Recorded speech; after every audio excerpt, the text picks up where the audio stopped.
Assalamualaikum warahmatullahi wabarakatuh. Perkenalkan, nama saya Nurhulis Mukago. Saya dari jurusan Pendidikan Guru Sekolah Dasar, Fakultas Ilmu Pendidikan, Universitas Negeri Gorontalo, semester 3. Dalam video ini saya akan mempresentasikan materi tentang konsep esensial ekonomi, mata kuliah konsep dasar IPA, dosen pengampu yang saya sebut nama beliau, Bapak Muhammad Sarin SPD MPD. Langsung saja, tidak berlama-lama, langsung saja kita ke materi yang pertama, yaitu tentang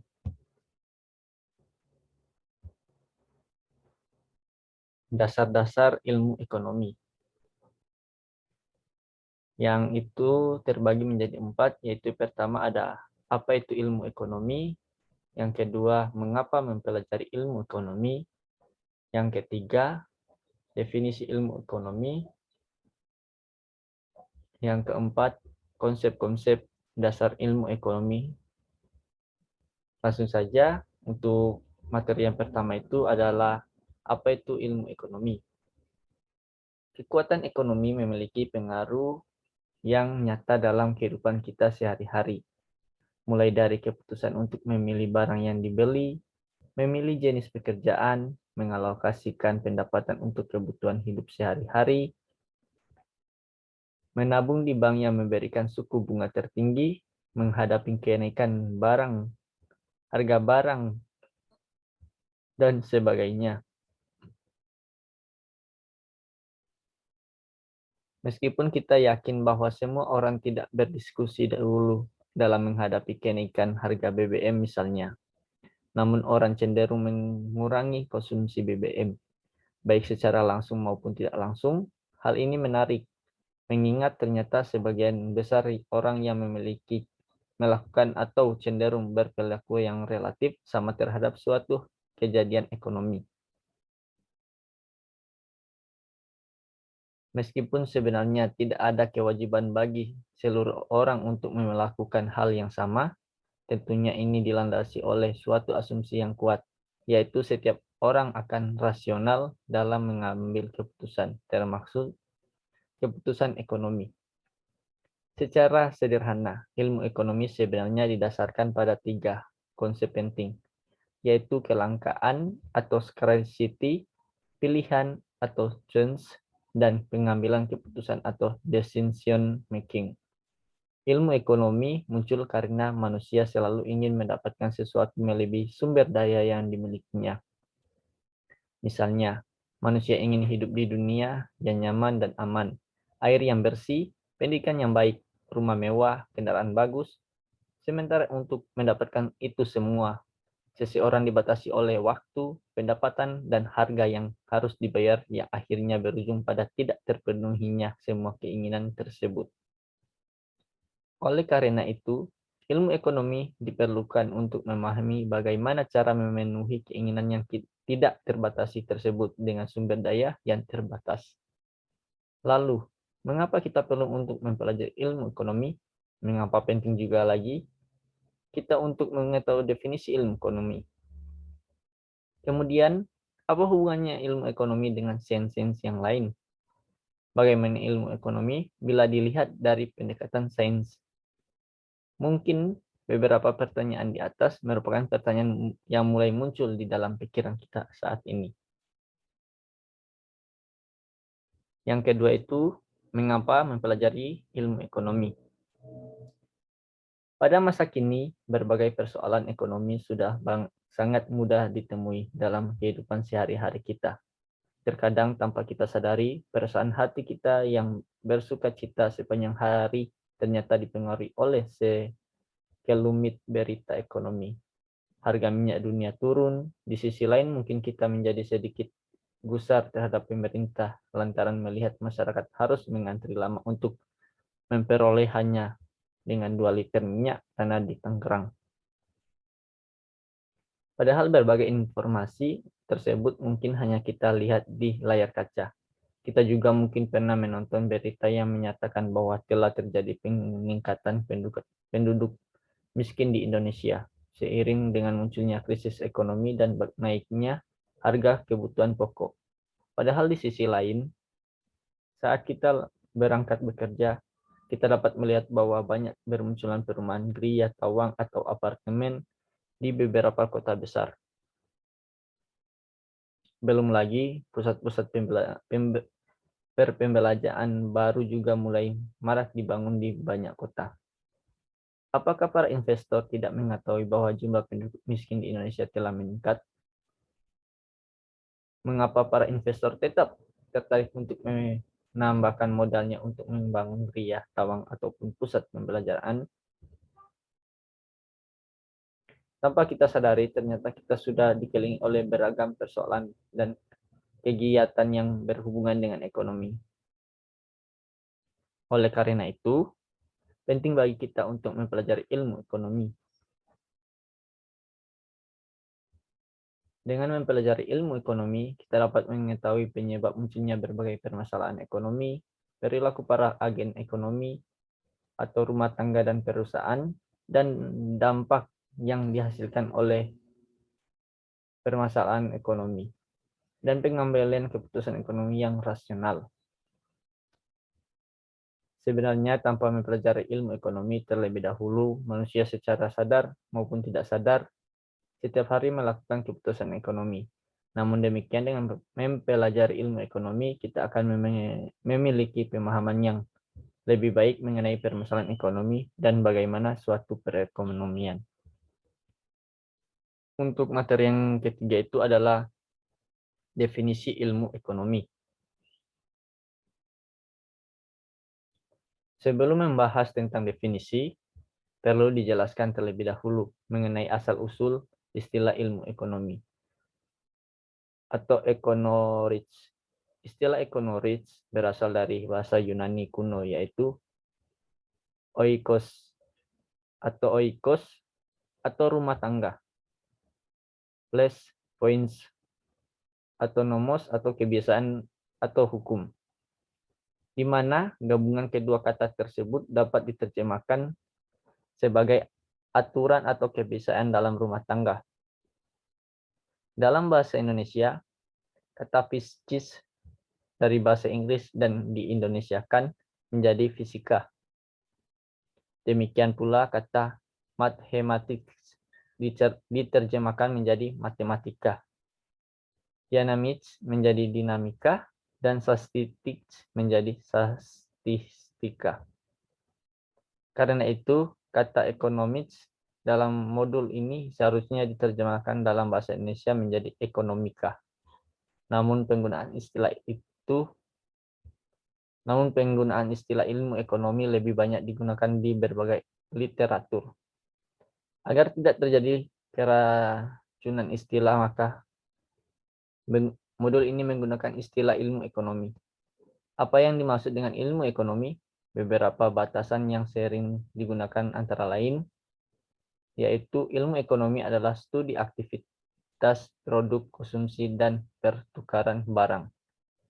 Yang kedua, ilmu ekonomi adalah ilmu tentang memilih, yakni bagaimana orang memilih memanfaatkan sumber daya yang terbatas, pendapatan dan waktu untuk menghasilkan tingkat kepuasan maksimal, serta bagaimana perusahaan memiliki kombinasi input serta besaran dan jenis komoditas yang diproduksi, atau televisi, radio, kompor, dan sebagainya, serta mendistribusikan berbagai komoditas tersebut sebagai anggota masyarakat untuk dikonsumsi. Namun demikian, cukup sering pula diungkapkan oleh banyak orang bahwa ilmu ekonomi melaksanakan prinsip dengan pengorbanan sekecil-kecilnya untuk memperoleh manfaat sebesar-besarnya.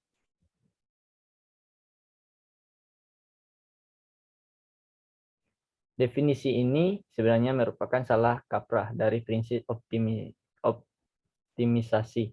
Prinsip optimisasi sendiri akan dibahas lebih jauh dalam pembahasan lanjutan tentang ilmu ekonomi, baik dalam ilmu ekonomi mikro maupun ilmu ekonomi makro. Salah satu definisi yang cukup lengkap dijelaskan oleh Paul A. Samuelson, seseorang peraih Nobel di bidang ekonomi, menyatakan bahwa ilmu ekonomi adalah studi tentang bagaimana masyarakat memanfaatkan berbagai sumber daya yang langka untuk menghasilkan berbagai komunitas yang bernilai dan mendistribusikan komunitas-komunitas tersebut di antara berbagai kelompok. Berikutnya, dua pertanyaan besar berikutnya adalah materi terakhir dari dasar-dasar ilmu ekonomi, yaitu konsep-konsep dasar dalam ilmu ekonomi. Yang pertama itu adalah kelangkaan atau scarcity. Pertanyaan pertama yang muncul ialah apa yang dimaksud dengan kelangkaan? Seperti yang telah dijelaskan sebelumnya, setiap agen ekonomi, baik rumah tangga maupun perusahaan, menghadapi masalah keterbatasan pendapatan, waktu, dan sebagainya. Sehingga jumlah barang dan jasa yang dapat dikonsumsi juga terbatas. Perusahaan menghadapi keterbatasan anggaran pula sehingga harus menentukan berapa jumlah input yang akan digunakan dalam proses produksinya, serta beberapa jumlah barang yang akan diproduksinya. Yang kedua itu adalah pilihan-pilihan atau choice. Seseorang selalu dihadapi dengan berbagai pilihan hidup. Apakah kita ingin berlibur ke pantai atau ke pegunungan? Apakah kita ingin berbelanja di pasar swalaya atau di pasar tradisional? Apakah kita ingin melanjutkan kuliah atau bekerja dan menabung terlebih dahulu atau menikah? Itu semua merupakan pilihan yang sering hadir di dalam kehidupan kita. Adapun biaya kesempatan atau opportunity cost. Perlu dipahami bahwa ketika seorang memutuskan untuk memilih salah satu pilihan tersebut, maka ada biaya kesempatan yang hilang. Misalnya, orang digambar memutuskan untuk melanjutkan sekolahnya saja, maka pada saat yang bersamaan dia akan kehilangan upah yang dapat diperoleh jika dirinya bekerja.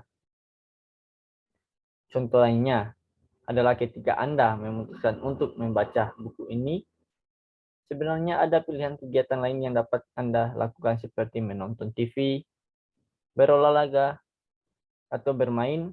Artinya, menonton TV, berolahraga, dan bermain adalah opportunity cost Anda. Jadi opportunity cost adalah biaya kesempatan yang muncul karena mengambil sebuah pilihan. Adapun alokasi allocation, yaitu alokasi hampir mirip maknanya dengan distribusi. Di dalam ilmu ekonomi, alokasi berarti bagaimana mengalokasikan sumber daya yang terbatas untuk memenuhi kebutuhan yang hampir tidak terbatas. Misalnya seseorang memiliki uang sebanyak 1 juta rupiah serta dialokasikan untuk membeli pakaian seharga 400.000 rupiah dan makanan sebesar 600.000 rupiah. Keputusan untuk membelanja uang sumber daya yang dimiliki orang tersebut merupakan perwujudan dari alokasi sumber daya.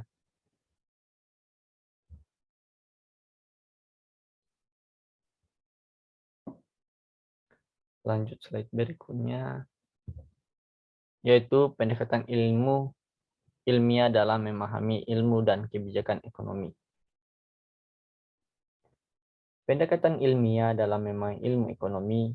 Apa yang dimaksud dengan pendekatan ilmiah dalam memahami ilmu ekonomi? Pendekatan ilmiah menjadi kekuatan utama ilmu ekonomi dalam menganalisis perilaku agen ekonomi yang menghasilkan suatu pengetahuan yang disusun dengan logika berpikir ilmiah. Salah satu sumber dari pengetahuan ekonomi adalah pengamatan terhadap berbagai peristiwa ekonomi, khususnya dengan mengamati kejadian di masa lampau, misalnya dalam menganalisis inflasi atau kenaikan harga barang dan jasa secara umum. Mengapa masyarakat atau para agen ekonomi menjadi resah jika angka inflasi meningkat tajam? Mengapa bagaimana kita mengerti dampak negatif yang dapat ditimbulkan oleh inflasi? Salah satu caranya ialah dengan mempelajari dampak inflasi di masa lampau. Sebagai contoh, inflasi di Jerman yang terjadi pada tahun 1920-an yang mencapai angka 1000% selama 2 tahun telah menghancurkan kesejahteraan penduduk Jerman.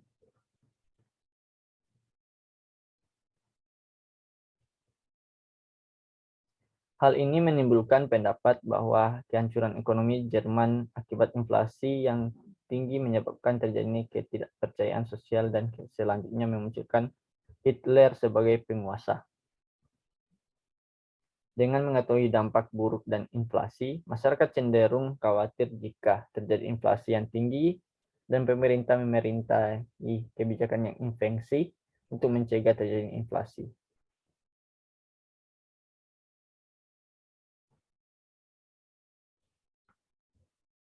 Lanjut, berbagai istilah dalam ilmu ekonomi.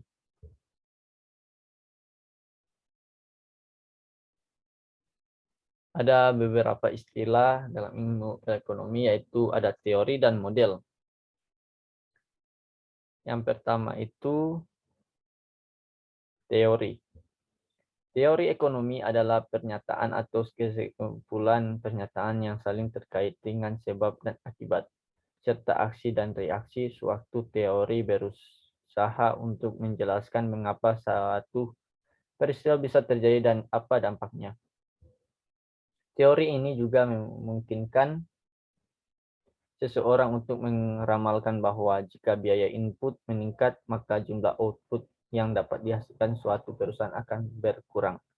Jadi, teori dapat digunakan untuk menerangkan gejala yang diamati. Ada pula model. Sedangkan model adalah pernyataan formal dari sebuah teori, sejumlah penyederhanaan melalui asumsi-asumsi tentang bagaimana sebuah perekonomian bekerja, berperilaku, serta melihat bagaimana jika dinyatakan dengan skenario yang berbeda. Adapun variabel. Variabel adalah suatu besaran yang dapat mempunyai berbagai nilai dan merupakan unsur dasar dari teori sehingga setiap variabel harus dijelaskan dengan cermat. Variabel terdiri dari variabel endogen, variabel eksogen, variabel stok, dan variabel flow. Variabel endogen adalah variabel yang dipengaruhi oleh variabel lainnya di dalam suatu sistem. Sedangkan variabel eksogen adalah variabel yang mempengaruhi variabel endogen, sementara penentuan besaran variabel tersebut dipengaruhi oleh hal-hal di luar teori. Ada pula asumsi. Asumsi memegang peranan penting untuk membentuk suatu teori. Misalnya suatu teori ekonomi di awal dengan anggaplah semua variabel lain tidak berubah atau ceteris paribus. Contoh nyata ialah apa yang terjadi dengan permintaan apel jika harga apel naik dan diasumsikan harga barang lainnya tidak berubah.